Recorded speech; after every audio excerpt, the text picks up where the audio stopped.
good evening, everyone, and welcome to Meet Touchstone Essentials Live Training Edition. I'm Craig Daly, Vice President of Global Sales, and I'm here with Cindy Klement, our trainer for tonight. Cindy, welcome. Thank you, Craig. You can see it's a little bit of difference in our dress. You've got a shirt on, and I've got 3 sweaters and a scarf because it's I was going to ask you about that. It's cold there, huh? Very cold in Michigan, especially when your furnace isn't working. So, okay, we've got sweaters to put on. Much luckier than those in Florida. Well, you look great, and you're making me look forward to Christmas time. Cold weather and enjoying cold weather, and that means Christmas here. So looking forward to it. Well, Cindy is brilliant. She is a master herbalist. Has been doing this for 40 years. She's also got her master's degree in nutrition. She teaches doctors nutrition. She's written a book, Your Body's Environmental Chemical Burden. It's got all kinds of awards. If you're not familiar with it, make sure that you familiarize yourself with that book because it's a fantastic book. We appreciate you being here, Cindy, tonight. And tonight we're going to talk about mood health, right? That's exactly right. And that's why I've got this photo here, Craig.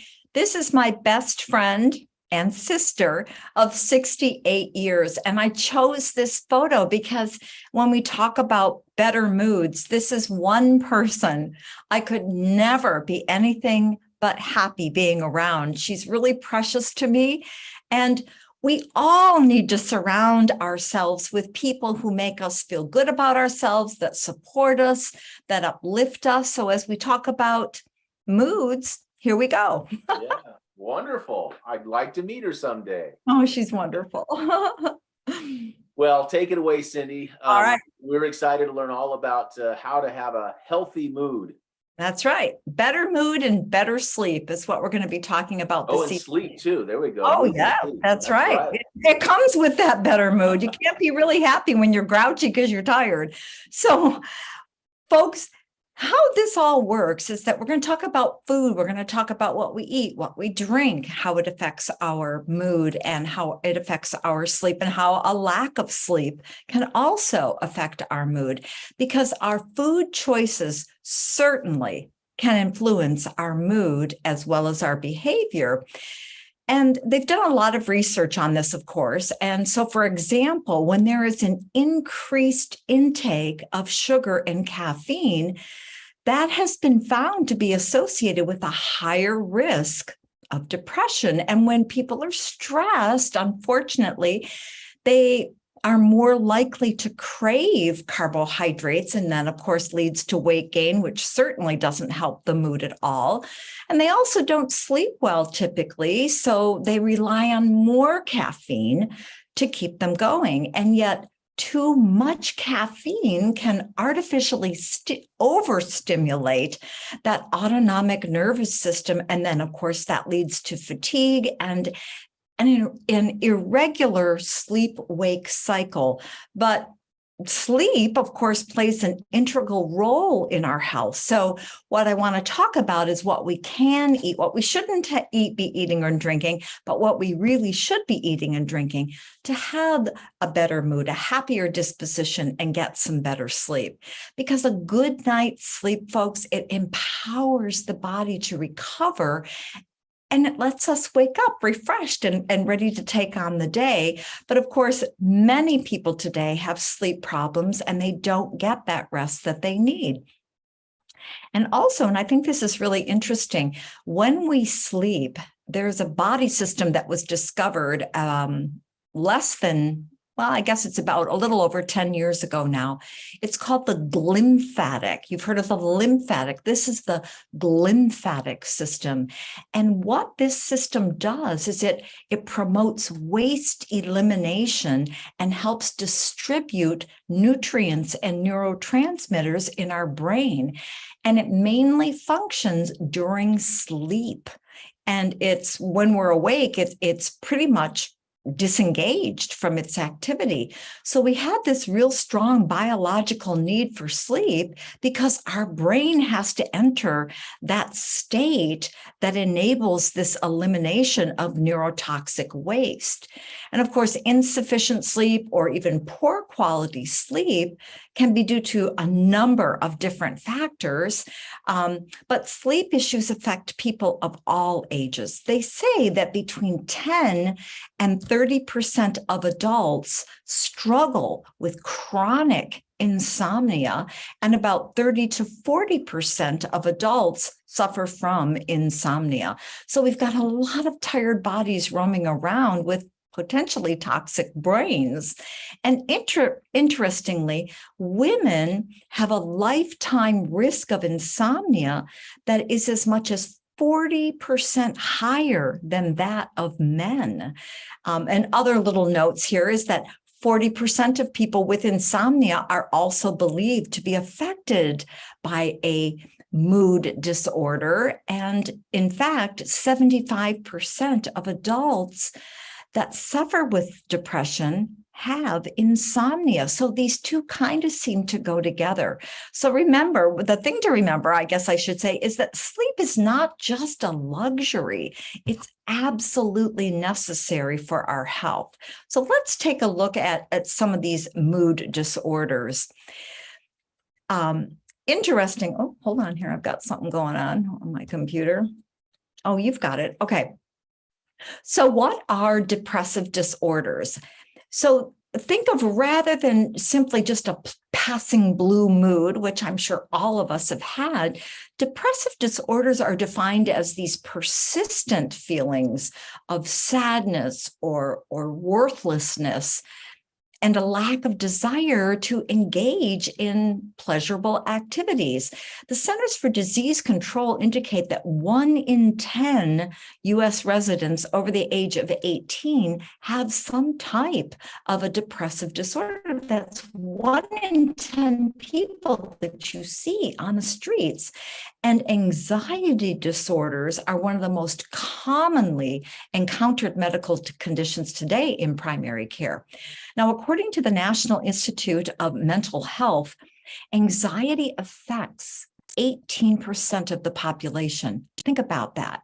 1 in 5 people that you come in contact with can have an anxiety disorder.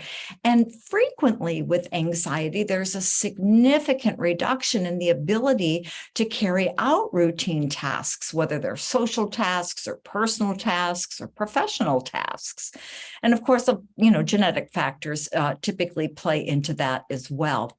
But there are many, many, many medical conditions that are often associated with mood disorders, and they can include things like problems with our cardiovascular health, or our glands, or our hormone production, our digestive system, our intestinal system, our reproductive health, the quality and health of our blood, our respiratory system, as well as the brain's emotional center.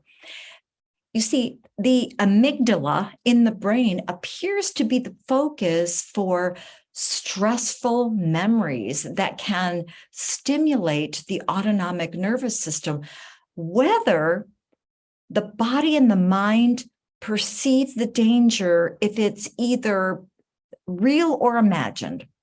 So what do I mean by that? Take nightmares, for example. They are imagined. They are not really occurring in life, but they can have the same effect on the brain and nervous system. I know I've had a couple of real doozies in my lifetime where I wake up and I'm in that panic state and quite relieved to find out that that event didn't really happen. Now, as mentioned, studies suggest a correlation between diet and rates of major depressive disorders. Regular high-level caffeine consumption, and we're talking about 500 to 700 milligrams of caffeine a day or even higher, that high caffeine intake has been associated with depression. And the research, interestingly, has indicated by eliminating refined sugars and caffeine from the diets of people experiencing these depressive disorders, just taking those two things out of the diet resulted in improvements within just 1 week. And yet the symptoms became worse again when these people reintroduced these substances.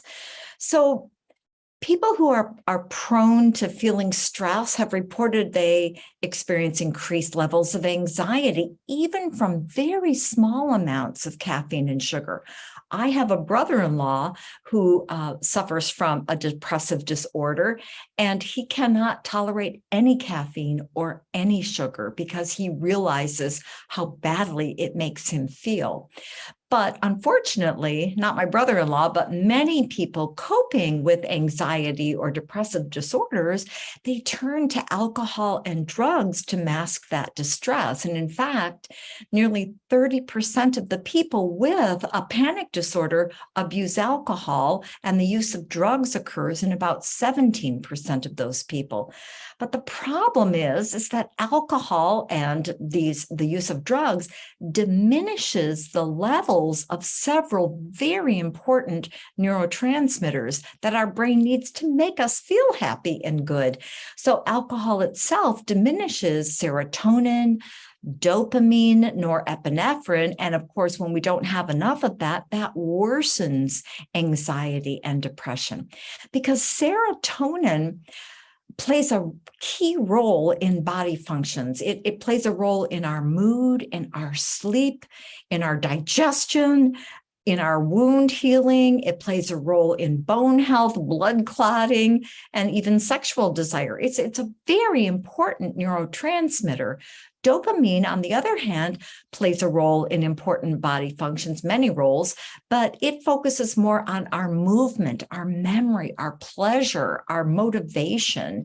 And norepinephrine is what increases alertness, arousal, and attention.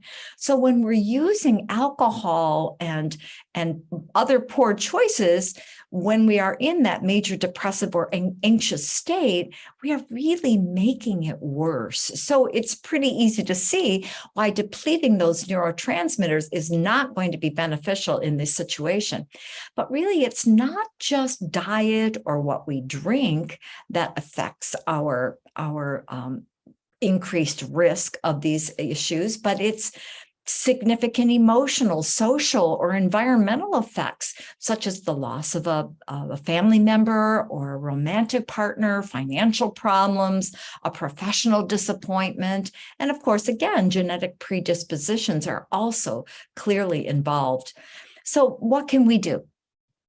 Well, results of studies showed a reduction in symptoms with increased movement and exercise. We've got to move these bodies. In fact, aerobic exercise programs produced an even larger effect than what was obtained from weightlifting or from flexibility regimes like yoga, although all of them do appear to be effective for improvement in the mood.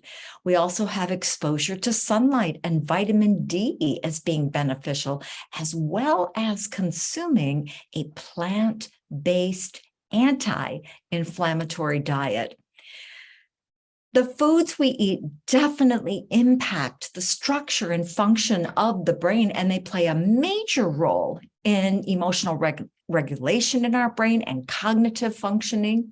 So adherence to a Mediterranean diet plan or a plant-based diet or an anti-inflammatory diet, when we're eating that way, we ensure that we get an adequate intake of omega-3 fatty acids, that we get natural folate, which is vitamin B9, as well as the other B vitamins, which have all demonstrated significant reductions in depression risk. For instance, an omega-3 fatty acid deficiency correlates with increased anxiety and depression. There's evidence that even suggests that children with depression or women with depression during pregnancy can all benefit from omega-3 fatty acid foods. And interestingly, omega-3 fatty acids can actually enhance the benefits of medications that are used in the treatment of mood disorders. Also, there was a large Dutch study conducted with thousands of people over the age of 65, and it indicated a relationship between low vitamin D levels and depression. So we need these nutrients because in addition to vitamin D and omega-3 fatty acids, a variety of other nutrients can also alter the brain and lead to anxiety when we don't have enough of them in our diet, especially the B vitamins. B6 and B12, they're both linked to the production of SAMe. And SAMe is a substance that carries molecules to many of the chemicals in our brain and helps produce and regulate hormones and maintain our cell membranes. Vitamin B6 alone is essential for the production of serotonin, and it's been linked to improvements in various mood disorders, including anxiety. Now, vitamin B6 levels have been found to be low in many depressed patients, as well as premenopausal women who are taking oral contraceptives or replacement estrogen. So some of the pharmaceuticals that people take also deplete these nutrients. So we need even more nutrients when we're using pharmaceuticals or when we're under stress or we have these, as we call, depressive disorders. And did you know that vitamin B1, thiamine, is known as the morale vitamin? It's the glass is half full vitamin as opposed to the glass is half empty. So the B vitamins are always advisable in people taking medications, as well as the elderly and those with poor nutrition or those who are using alcohol frequently. Now, when it comes to vitamin B9, which is folate, it can also be folic acid, but the natural form in the food sources is folate. When it comes to folate, depression is the most common symptom of a deficiency, and up to 1/3 of depressed adults have low or borderline low levels of vitamin B9. And patients with low levels even appear to respond more poorly to their pharmaceutical therapy. So adding folate foods in the diet of patients taking antidepressants has been found to enhance their response to that therapy. And lastly, protein. Protein promotes balanced blood sugar levels, and it's required for all new cell growth in the body, including our immune cells. Protein keeps you full. It curbs overeating. It provides tryptophan for mood support. And there was a recent study that showed that male Japanese workers who had low protein intake had higher odds of depressive symptoms. And it's actually been suggested in the medical journals to increase protein intake when one is under stress or when one has these mood or depressive disorders. So I'm going to give you the formula and I'll explain kind of how it works. What we have to do in medicine is we always have to convert our body weight, our pounds, to kilograms. And how you do that is you take your body weight and you divide it by 2.2. That answer tells you how many kilograms you weigh. So for instance, with a 150-pound person, if you divide it by 2.2, you get 68. So that's the measurement that we use for pharmaceuticals as well as nutrition. So with 68 kilograms, the norm is to multiply that by 0.8. And that would tell you how much protein you need. So in that case, if we multiply 68 kilograms by 0.8, that person would need about 55 grams of protein a day. Now, that's if they're young, that's if they're healthy. If they're recovering from an illness, they may need more. If they're the elderly, they may need more if they have digestive disorders. But as a rule of thumb, it's your body weight divided by 2.2 and then multiply by 0.8. That will give you the number of grams that a healthy body would need. However, with depressive or mood disorders, that multiplying factor then becomes 1.2. So that same 150-pound person, that's really 68 kilograms, now we're multiplying that 68 kilograms by 1.2, resulting in 82 grams of protein in people with depressive disorders. So you can see that's almost 30 grams of protein more per day, but it's going to make a tremendous difference in energy, in cognitive health, in better sleep, in better immune cells, all of that. So just kind of keep that formula in mind. But that said, outside of nutrition, adaptogenic plants are also extremely important in times of stress or when mood disorders are present. So rhodiola rosea, eleuthero root, as well as ginseng, they all support the stress response in our bodies and our recovery by strengthening the body's stress response while also fighting back against fatigue. So they don't, of course, fix the stress that's coming at us, but when you're taking adaptogenic herbs, it allows your body a more calmer response. So in other words, stress doesn't change out here, but adaptogenic herbs make you calmer and help you think more clearly, give you more energy, help you with your immune system. So they're really important. And these three adaptogenic plants are found in super green juice as well as Boost Focus Fuel. And again, what they do is they mediate the output of our stress hormones. They help us feel calmer and more relaxed, they clearer thinking, better immune system, and an improved performance under stress. And think about it. Sometimes when we're super stressed, we're not making the best decisions. We don't have the same performance. So adaptogens can really help us with that as well. So where do we get these nutrients that we need for better mood and better sleep? Well, the organic super protein, of course, offers protein, but it also offers omega-3 fatty acid foods.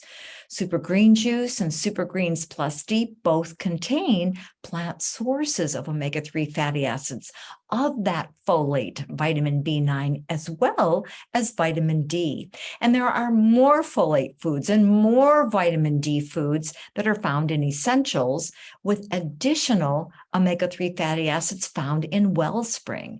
But don't forget the importance of that movement, of that exercise that we so desperately need. That increased physical activity has been correlated with changes in the brain levels of norepinephrine, dopamine, serotonin, which we know now is so important. And many of the studies have demonstrated significant endorphin secretion with increased exercise. And that creates this beneficial effect on our state of mind. You may have heard of runner's high, and that's that endorphin that they get. And that's why they feel so great when they're doing it. So, of course, the lack of side effects of exercise, other than injuring yourself, but the lack of side effects, there's no cost to it. If you're, not in a gym, you can do it anywhere. And the general availability, again, meaning we can do it anywhere. This all makes exercise a really crucial component of an integrative management of depressive disorders and sleep disorders. Of course, exercise appears to be superior in maintaining this therapeutic benefit. It prevents the reoccurrence of them, and it can also increase nerve cell growth in the areas of the brain that modulate our moods. So we've got to have nutrition, we've got to have adaptogens, we've got to have our exercise. But again, let's just revisit that sleep just a bit, because we need to optimize our sleep hygiene by staying away from that caffeine and alcohol. In healthy, and I'm going to say young adults, caffeine has a half-life of about 5 hours.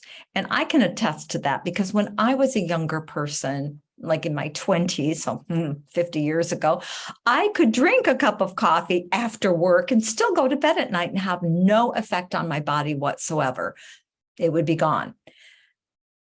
Now, well, let me just explain what the half-life is. The half-life means if it's 5 hours, it means that around half of the caffeine that's been consumed will be eliminated from the body in about 5 hours.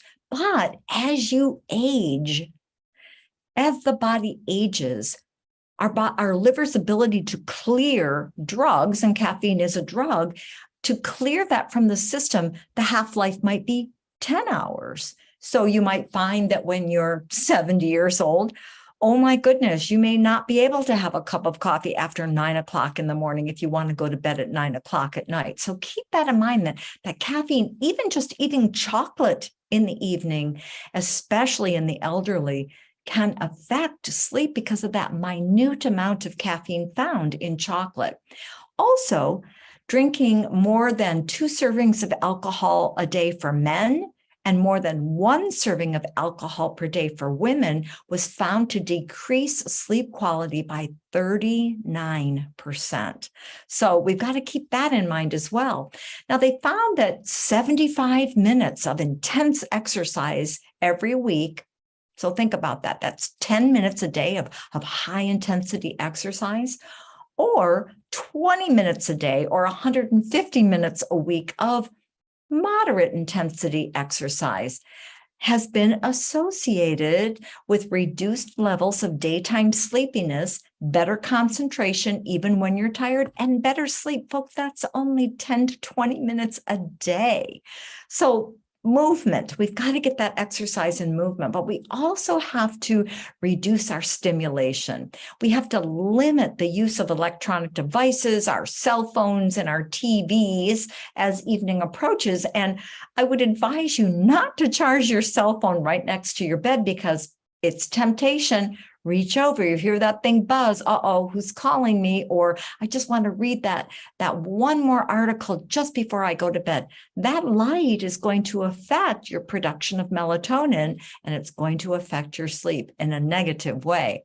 So you might also want to keep the bedroom temperature a little bit cooler and reduce noise and light if at all possible. And one more step to better moods and better sleep, you're going to want to detox. Let me give you a few facts from my book. Many studies report a significantly increased risk of depression from low to moderate levels of exposure to volatile organic compounds, VOCs. These solvents can also cause sleep disturbances and neuropsychiatric symptoms. And children who are exposed to phthalates in the womb demonstrate more problems with depression and aggression. When infants are exposed to BPA in the womb, this also has been shown to be associated with anxiety, hyperactivity, as well as increased aggression. And preschool children with prenatal exposure to PCBs exhibited greater states of anxiety and unhappiness in the research findings. So it's really important. We talked about this in our last webinar, the importance of detoxification in prenatal care or even preconceiving, how we have to detox the parents before we get pregnant. So rest assured that Touchstone Essential has got us covered when it comes to detoxifying safely. First of all, we've got Pure Body, and that's that everyday gut and body detox. The zeolite particles are sized to detox the body as well as the gut. And then the Pure Body Extra is the nano-sized particles that reach the body on a cellular level. And of course, fulvic acid. is believed to bind to certain toxins and help detoxify the body. And when fulvic acid is combined with natural zeolite and red algae, even more heavy metals and toxicants are removed. So, folks, the cornerstones of health include exercise, stress management, good quality sleep, nutrition, adequate hydration, and detoxification. And Touchstone Essentials has the products we need to obtain these nutrients and to detoxify. I've been promising you this link for about 2 months, and I finally remembered to put it on the slide. This link, it says FAMED, that stands for Family Medicine, Wisconsin University. So this is the University of Wisconsin Integrative Medicine Department, and they are all about natural therapies. This was started by Dr. David Rakel, who has now moved on to Arizona State with Andrew Weil, Dr. Andrew Weil, and he did a fabulous job on this website. Most university websites, you have to either be a patient to log in for the information, or that you work there, or you're a physician or some type of medical professional. Not with this. Dr. Rakel said everyone deserves this information. And again, they are all about natural therapies, all about it. So I would love you to visit this page. It will empower you. There are videos, there are handout sheets on anti-inflammatory diet, on a plant-based diet, on protein. What does protein do? What do omega-3 fatty acids do? How important are B-complex vitamins and foods, B-complex foods in depressive disorders? It's a fabulous website, and you will just make sure you have hours to stay on it because it's really fascinating. Videos, podcasts, PDFs that you can download. So it's Family Medicine, University of Wisconsin Integrative Resources Module. That's your link. I finally remembered to put it on the slide. So there we go. That concludes our presentation for this evening. And I invite you to join Craig and I on October 6th for a presentation on pets and CBD oil, followed by a presentation on is our home toxic? And that's slated for October 20th. So folks, enjoy the autumn colors. It's a beautiful time of year. I know my husband and I are leaving in the morning for a trip to northern Michigan to hike for 3 days and just bask in the beauty of those colorful leaves. So Craig, back to you. Thank you, Cindy. Wow, what a wonderful job. We sure appreciate you and your knowledge and your willingness to share with us. Thank you for that link. I think that will be fantastic. I wrote that down. I want to make sure to check it out as well. Yeah. And I'm excited about next month's webinars. Really excited. And a real surprise well, I guess it's not a real surprise, but we'll be going over the fiber in November. Which will be exciting. I'm so excited about that fiber. That's something I'm taking every day since it came out, and I really, really like it. It's not like any other fiber I've ever had, so it's fantastic. Thank you, ladies and gentlemen. We appreciate you being with us tonight. Cindy, thank you again, and have a wonderful night, everybody. We'll see you next time. Good night.